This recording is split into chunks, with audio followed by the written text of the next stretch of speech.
Every night flex every day up. Every day patches the night up. Oh God, you should match it, it's that KO. No white lighter, still I fuck my 28th up. 1998, my family had the Acura. Oh, the legend. Kept at least 6 discs and a changer. Back when Boswell and Percy had it active. Couple bishops in the city building mansions. Oh, the Reverend preaching. Hello, I like if you did like. It's another episode. And we're here. We've arrived. I'm glad you're here because, today we're in the Sandy place. And I can't sand you. Okay, it's okay to leave now. You've heard everything I needed to say. Goodness gracious, guys, it's another day, whatever day I upload this on, and we're doing the Al Gracio story in Dragon Quest X Solo Quest. I'm the Mark Magical Book, and yeah, man, it's god damn, it's a long Thursday for me right now. If you want to know, it's 8:19 a.m. and I've been up for 4 hours, playing literally this game, literally just gooning it out, and I don't know, I feel like this is a gaming channel, right? Obviously, I make, this game right here, this game plan, but I feel like I haven't really talked about my relationship with games, with the game, so I'll just go on a rant, tangent style video on, my whole view of gaming, as a thing, and how it's evolved over the years, and how it relates to just kind of what I see, the lens, that I see through the world here, because we all have our own algorithms, and then how our brains interact with that algorithm and tell us the story they tell us about of what's going on. I just have quite an interesting one, I think. I think it's a take not often traveled, at least I don't often hear about it, so hopefully, I'll find a couple people who also think like this, putting my words out there and all that good shit. That's one good thing about being public on the internet. When you have weird ideals, you're gonna find, takes on those ideals. So it's good. It's why a lot of guys do podcasts instead of therapy. But yes, here we go. I skipped the story spoiler section here. I'm sorry about that. So let's go ahead and get that out of the way too. Over here in the Dragon Quest world, of course, it's all Japanese. So basically, what we're doing here is there's a guy in this pot. He's a little kelp buddy, and he's barely breathing right now. He's like water, or he's like there's SpongeBob. He's like, I don't need it. But anyways, what we're doing here, I think there's a drop from an enemy that we have to get for him. No, it's not from an enemy, but we have to get water for him, basically. I'm going to go to town to pick it up. And then we're going to come back. And then after that, you free the kelp guy. He says, oh, thank you so much. I am actually the king of this region. You did not know because I am Kelpman. But take me home, and then they'll set me as king. And then you take him home, because you're like, sure, whatever, dog. I'm not gonna go against your frame, Mr. Monster Guy. So you take him back home here, and then they lock him up. And then, you go to the jail where he's locked up, and they're like, hey, give me that scepter, and then they'll believe me. And then, so I'm like, what scepter? And he's like, go fight this enemy. And I'm like, okay, sure. Get the scepter, bring it back to him. And then he's like, what the fuck? Guys, get me out of here. I got the scepter. And then the guards come, and then they're like, you're not him. And then, he's like, nah, I am, though. I think he mentioned something that, only the king would know or something. Like how they do in the little amnesia stories or whatever. Anyways. Not the amnesia stories, but the double stories, like the Spider-Man meme. Anyways. Right, basically, he's back in king, and then he gets transformed back to human, and then, everyone kisses and happy home. I think we have to go back to the false as well here. It's been a while since I played this part. I'm almost version 3 now. Actually, I'm almost done with version 3, crazily enough. But anyways. That is the gist of the story. I suppose there are more details, and I suppose I may go into them a little bit more here. It's podcast style. The uploads now, where I do post commentary because it saves time, honestly. Strangely enough, I just like the freelance way that I can edit it. So, anyways, what was I talking about? Gaming? Yeah, gaming. So the main thing with games is that when people play games, I feel like a lot of them just play them for fun. They don't really look to interact or play it the right. There's always like a different way to play it, but mostly for fun. That's not me. That's not me. I'm not that guy. I'm not that guy. Whenever I play a game, whenever I hit the start button on the controller, guys, and I'm crazy like this, I always have a goal. I always have a goal. With every game. With every game. And if I don't have a goal, my goal is to find a goal.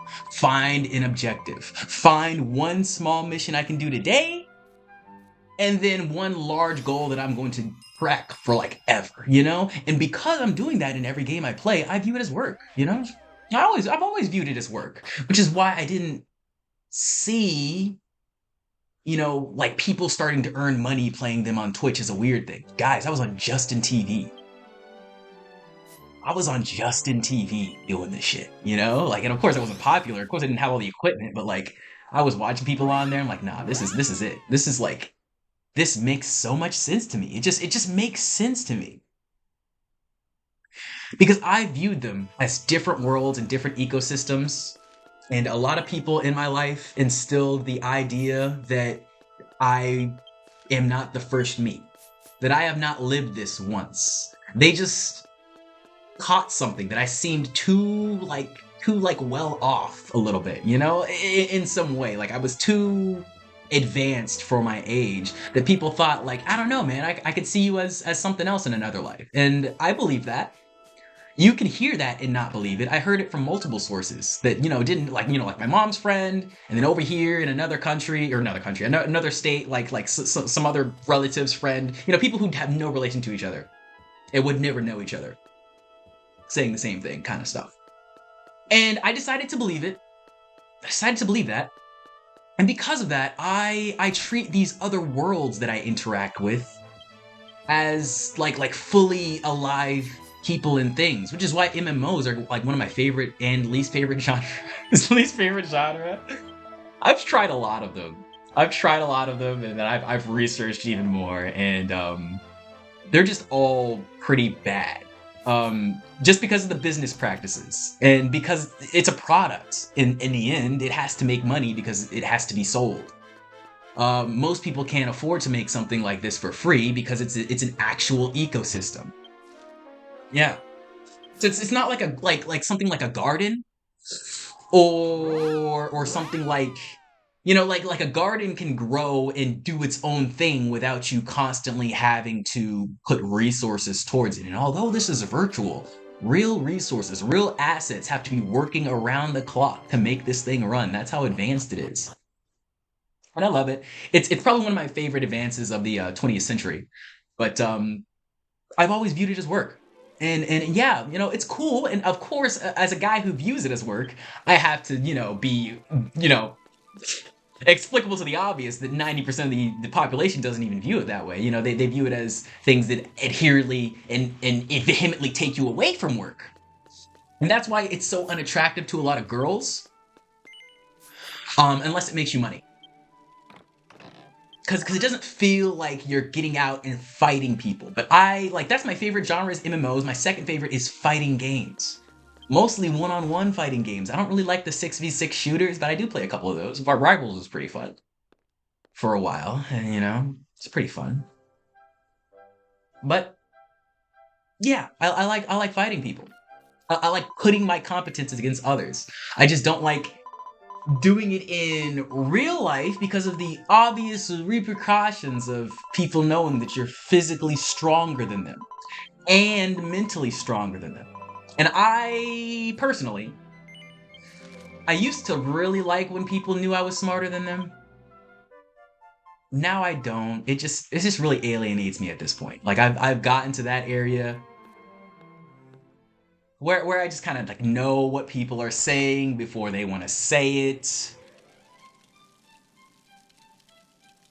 Like I'll open my text app at a certain time to text someone, and then they'll be like, writing and then deleting and then writing. I'll see like the little note bubble pop up and the note bubble delete and note bubble pop up and note bubble delete, and I'm like, I literally just type one thing and send it, and then I'm like, I'm just gonna put do not disturb on. It just depresses me that people are so predictable. And I've crafted myself to be predictably unpredictable so that I grow. That's the only way to grow. Like of course you can get in a rut, but it's not going to help you grow. And I like the trajectory of MMOs. So like whenever I master a class, I don't even really master the class. Whenever I get like 80% good at something, I just move on to the next thing. It's why I don't really keep jobs for 2 years, or 2 years or more. It's why I, move cities every well, it used to be every like 2 years, but now it's like every 4 years. Because, COVID really changed things. I might stay in Florida for a very long time. No, but I used to be moving. Used to be around. Around. And that was fun. I definitely enjoyed that. I definitely wanted to go back to it. I definitely tried going back to it. But we have different phases, and I feel like once I master one thing, once I get enough competence in one thing, I need more competence in another thing. I'm always driven by competence. And that's why I love video games. They give you easy competence with a 0 failure state. If you fail in a game, you try again. Imagine that in life. Imagine that in life. Like, that's why I'm so gravitated towards like games in, video form instead of like sports and things like that, because in sports, it really does feel like you lost in real life and there's no way to go back. It feels horrible when somebody loses the Super Bowl who was supposed to win. It feels horrible for months. You know what I'm saying? But like I can die on a boss on a video game and I can feel bad for a day, but if I beat it the next day, I'm just like good, and that feeling is completely gone. In fact, it's way better. In fact, I get the huge dopamine adrenaline rush from being stuck on this boss for a month, and then I just beat it today. Oh my god. Way better than sex. Way better than sex. But we'll get into sex at another topic and another. I think I talked about that recently. But anyways, that's for another video. That's for another pie. That's for another pie, my guy. But yeah, video games are so good for growing confidence in my eyes. As long as you just don't give a shit what other people say about video games. And an easy way to do this is to just participate in the community of the video game that you play. And in MMOs, there are usually thriving, vibrant, kind communities. Like, that's why I fell in love with them so much. I started out with MapleStory and RuneScape. Yes, I had to play 2 at once. Yes, I usually do play 2 at once now. Usually. Now this is my only one. But I do play a couple of gacha games at the same time. And, whatever new game comes out. Now, Xenoblade came out a couple weeks ago, so I'm playing that. And Xenoblade is very good too, guys. I might get into a little bit more Xenoblade talks later on in the video, but finish this thought here. Basically, video games is work, I always see it as something that can help you if you let it. But people don't think anything in life can drive them forward. I'm telling you guys, every moment in your life has an opportunity to drive you upward or downward or neutral. And most of it, we just use it for neutral. But we can use all of it for upward and towards one direction. If you're obsessed, if you're delusional, if you're all these things that society tells you not to be about one thing, you'll go there. You'll go where you want to be. You'll get there. And when you get there, you can grow and do something else and get somewhere else. But people don't like the idea of just getting to different places, going and doing different things for themselves. It always has to be external. So because it has to be external, and most external things and people, like the only way you're going to get good feedback from playing video games, I'm going to be real with you guys. The only way you're really going to get good feedback from playing video games, unless you're talking to like Gen Z, really young people, is online. That's the only place.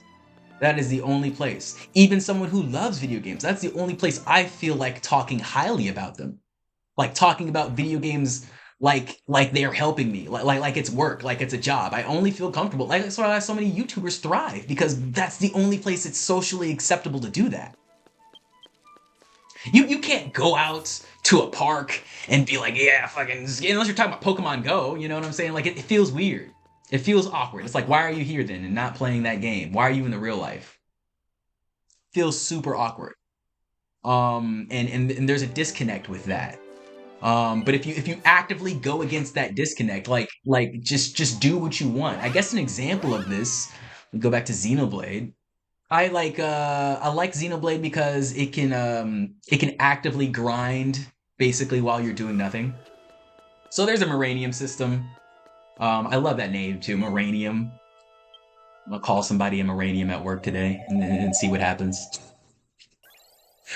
But anyways,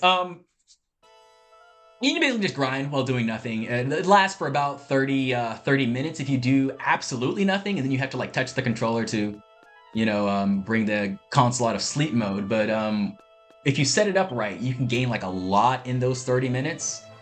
And basically to grind everything to max and get like a bunch of augment slots and get a bunch of like, currency in the game, I just leave the game on. I leave the game on and I go for a fucking walk and I exercise and I cook meals. You know what I'm saying? And people who game do this too. I know others, online who do the same thing. I know people like this. You're probably like this since you found this video. And you're watching Japanese Dragon Quest content with an English commentator who doesn't even talk about the game. I talked about it a little bit. Like Kelp guy. I talked about him. He is the king with his scepter, and we're gonna change it back to normal. No worries. But yeah, people are like me. I had to realize that they're there. They're like me, so they don't like to talk about the fact that they're like me. Because I don't like to talk about myself. I don't like to bring attention to myself. But attention comes anyways because I'm doing so weird of things, like, the shit I just said. I view them as work. I view these worlds as real. And that's okay on a consumer basis. You know what? It's okay on an anyone basis. There's just people who take it too far, and we only see the people who take it too far, so everyone's just ashamed of it. For example, of the people who take it too far, we have Paimon. We have all the voice actors who, believe they are that character. You have all the streamers who just can't stop gooning. They're online 24/7. Wake up and go live, and then go to bed while scrolling and reading comments and editing streams. And it happens to all of us, but you realize like that's the way the system is designed. If you want to succeed, that's the way the system is designed. You have to be obsessed with your craft. And good thing, these video games are private and we don't have to, completely play them outside and exposed to all eyes. We don't have to, so that, people can actively build this confidence if they want to. Because honestly, guys, I am a little scared. If video games didn't exist, like, am I too autistic to succeed in the way I succeeded? Because if video games didn't exist, like, I think about that a lot. Because a lot of social skills, a lot of technical skills, just a lot of where I am in life, stress-wise, is because of video games. I don't think I could have made it there without them. Like, without this invention of just being to actively engage your brain in something that is not of this world. And they can grow it laterally. Because you realize, guys, we're not going to forget things. If you learn to play one game, it helps you if you play a game of similar caliber. Like if you play a bunch of RPGs, you're going to be good at RPGs. Play a bunch of fighting games, you're going to get a fighting game. So it's a skill that we're learning. People somehow think this skill is valueless. Like learning to play football very well is valueless. And then it even gets some like that with some specific sports too. Like football, sure, everyone says, oh, a professional football player is a super valuable career. But a professional frisbee? Ew, what? Ew. I'm like, guys, it's a fucking sport. What are you talking about? And I get the same way with video games. A lot of people, because this game looks the way it looks, will never take it seriously. And aesthetics are so important. Important. I love myself. Aesthetics are so important to everything. You know, it's what crafts your reality. You know, it's why people spend 8 hours on a character creator. But it really is an internal game in the end. I know external is what we see, but what really matters is how we feel about what we see. You know, it's really not what we see in the end. Really not what we see. Because everyone's seeing different things. You don't have their eyes. Everyone is seeing different shit. You have to be okay with that. Body dysmorphia is crazy. You know, the Instagram and the camera is crazy in how it warps. They are not mirrors. Our eyes are not mirrors of other eyes. It's just a different set. It's just a different game. And people are obsessed with playing other people's games, especially guys. We're being raised to be submissive and play someone else's game to level them up, and that'll level you up.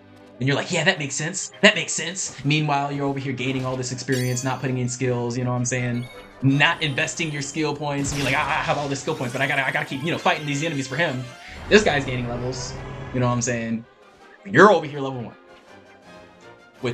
With 8 million uninvested skill points. And you're like, well, no, I'll just keep working for them.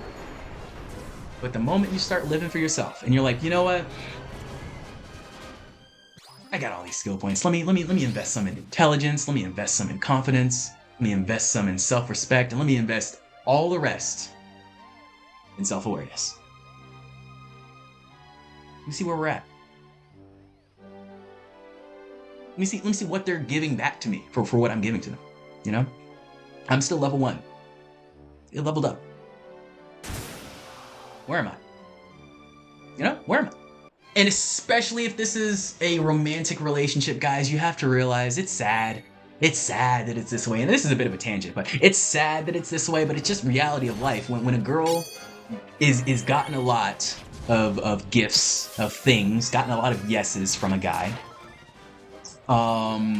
she does not attribute that as getting it from him. She attributes that as her achieving it for herself. I made him give it to me, so I earned it myself. He did not earn it. I earned it. I earned our meal. I. That's how it is. It's just how it is. Especially when they're heard a lot of yeses, because men guard the relationship. And when the dynamic in the relationship is set and you agree to the terms that you will give her anything, and you don't necessarily have to agree to the terms that you'll give her anything. Sometimes your actions can tell that truth right there. Have you ever told her no? Have you? I mean, of course, you say you have the ability to, but has it ever happened? Okay. So with that information, she has won you. And everything that you think you've given her, everything, whenever she starts the argument and you're like, well, what's this from? This came from nowhere. I gave you all this shit. And you're like, or she's like, but did you though? Check out this contract, buddy. Check out this contract, buddy. You had to. Or I wouldn't be here. There was no choice for that. So how do you know why you're mentioning that? Chaos is of my chaos. My chaos is here because what's also in the contract is that you maintain the order. So where's the fucking order? That's where there's arguments from. I'm looking for structure, motherfucker. I'm looking to be put in line. I'm looking for, bro, I did that bad thing 8 years ago, and I'm still looking for punishment. And it ain't here. So guess what I'm doing? I'm going off the rails, dog. I'm going off the rails. Just think about any job that you've had where, they keep giving you this, giving you that, anything you ask for in this job, it's yes. And then suddenly it's a no, and you're like, whoa, what the fuck? What's going on here? What's happened? What's going on with you, job? what is this? Is completely different, you know. This is not in the contract, you know. It's like what's going on? And people will get cringe when I compare relationships to jobs, but that's what they are. And if you don't treat it like that, and you don't think it requires work, just like games, just like putting in work at a job, at a factory, at Amazon. If you don't treat a relationship like that, it's doomed to fail. It's doomed to just fizzle out. It's a fire. The fuck you think's gonna happen? You start a campfire at night, and you're like, well, we're done. We're not adding any more wood. We're not adding any more kindle. We're just gonna watch it fizzle out. Watch how fast it fizzles out. You probably won't even get to sleep. You'd be like, shit, I probably should have kindled that a little bit more. I probably should have put more embers on it. But you know, that's the exact analogy of a relationship. It's a fire. And when you start having sex, it's lit. It's lit, baby. It's lit. It's lit. You know it's a good episode when I start making myself laugh. But yeah, you know, the fire, you know, the match right there is the panties dropping. You know, the penetration is the flicker of the lighter. And you can spend years, you know, days, weeks. It doesn't matter what time, you know. But the longer you spend building up firewood, you know, putting wood there, you know, making a little stack, you know, maybe organizing it, maybe getting some rocks to stabilize it, you know, maybe going out, buying some fucking coals, you know. The longer you spend doing that, could be any amount of time. Could be any amount of time, as long as it's done with care and intention, and it's clear intention. You're gonna get a bigger fire. You're gonna get a bigger fire, and then all it takes is for you to just cultivate it, you know? And that's what most guys want. We want that fire that just doesn't go out, you know? For family purposes, for security purposes, for our sake, you know? Because most guys are good by ourselves. So because we are good by ourselves, and we're trapped in this body forever, why not have someone else who's good with us? It makes the most sense. It makes the most sense. I also think the single solo life is good, personally. But if I had to, I'd take care of someone with a thriving inner child that is similar to mine. It's the only thing I do. Because it's just too much, you know? It's just too much stimulus and too much to keep up with. You know, I really like the phase of just having no friends and growing. People don't like when you like that. And you just have to be okay with saying no a lot. Saying no a lot. And not even saying like, yeah, maybe next time. Just saying no. No, I'm good. I'm chilling. And it's weird because I seem very extroverted. I'm always there to bring a good, vibrant atmosphere to it. You know, I always lead with kindness. It's just how I was raised. You know, I love that fact about me. The single mother life raises us all to be very kind, but there are a lot of ways to be kind, and a lot of people overlook the silent kindness. Because if you're kind, but you're also silent, evil people will destroy themselves around you. I personally think it's fun to watch. I really do. But a lot of people want the recognition, that thirsty shit. You don't need to be recognized, guys. Well, one thing I will tell you about life is that if you don't want to be recognized, you will be recognized way more, and it's going to come either way. You know, people are going to notice something. I know a lot of you guys feel invisible, but someone sees you. No matter what you look like, no matter what your level is, you know, someone sees you. Someone is with you. And it may just seem like it's you and God, but you know, it's a game we're playing with ourselves. It's the Sonder nature in our minds now because it's really oversaturated in the world. Like I tell you guys, we should not be viewing this much information today. Like TikTok is actively destroying us, and I didn't think it was really that true until I found out what the Chinese TikTok is actually like. I forget what it's even called. I'm sorry, I don't have the name of it on hand, but the Chinese TikTok is actually really educational. And the most of the people that I respect and I know that use TikTok for good, basically, make educational videos, use them for educational videos.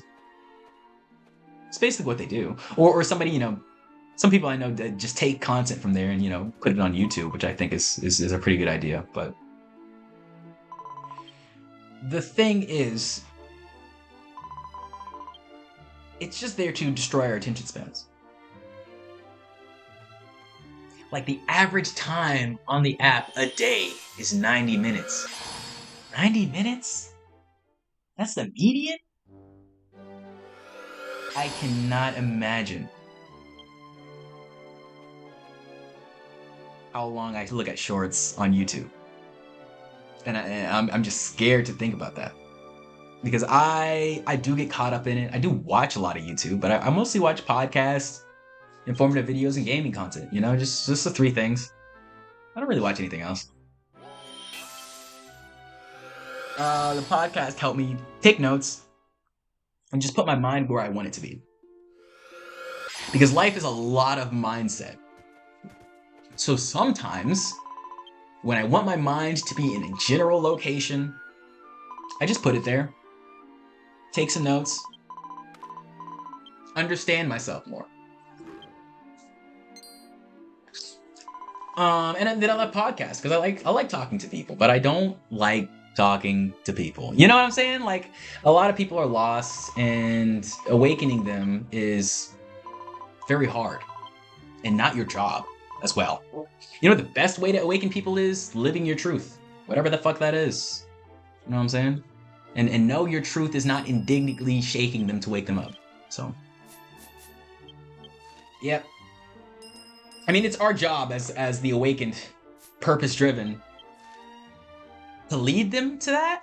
We're not gonna make them more lost, of course. They want advice, if you're above and someone comes to you for help, you don't push them away. But just the conversations that I have, people don't want to understand. Everyone thinks, well, not everyone, but a lot of people think they have the facts, and they just want to give you some boiled down version of their ideology to help you. And I'm just so done, man. I'm so done. Like, you just crack a joke, crack a smile, and go home. I don't like those conversations. I like to build in conversations. I like to think about bigger problems. We're trying to laterally move up through society and find our own way, carve our own path. Life is not about just distracting yourself from all the horrible shit that you see. And that's what a lot of people view video games as. Like, it's another world, right? It's another distraction. But like I said, guys, I grind in it. Don't realize I'm using this as art to tell a story, because it is a story. But now that we have these wonderful inventions of MMOs, now it's my story. Now it's your story. And now it's our story.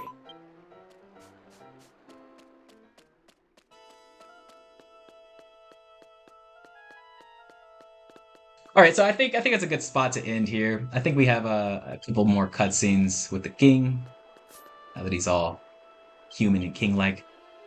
We'll do those next time when we finish up the rest of this. I hope y'all enjoyed my little chats, my little rambles and tangents. Stay safe and subscribe. I've heard if you drop one sub to the channel, then it helps you stay 1% safer. Right? It's pretty cool. But give a little sub.